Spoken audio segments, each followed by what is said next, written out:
In this video, we're going to introduce small groups to you and help you get your group off to a great start. So make sure you have a copy of the intro guide from your leader, and we're just going to walk you through that intro guide so you have a great small group experience.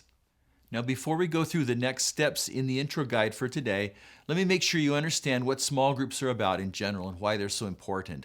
There's really two elements that we're trying to do in a small group. The first is to discover God's truth together. And the second one is to share it. We discover God's truth and share it with each other, and then maybe share it with others as well. So be sure to keep that in mind as you get started and in the weeks ahead, that why we're here is to discover and to share God's truth together.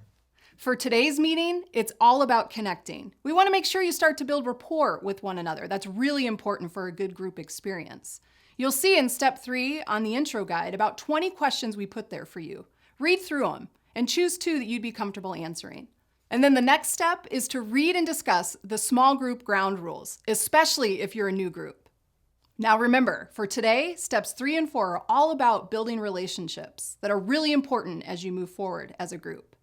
Okay, now step 5 for today then as a small group is to talk about the topic or the series that you want to cover in the weeks ahead.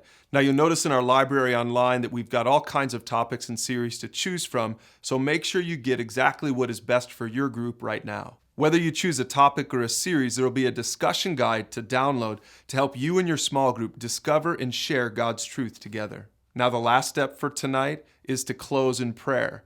We encourage you to do this every single week. Pray together as a group. Take some prayer requests. Now, if you're new, don't feel the pressure to share a prayer request or certainly to pray. But over time, hopefully this last step will help you and your group connect with one another more and more. So that's it for our small group introduction. Now go ahead and use your intro guide and have an awesome group.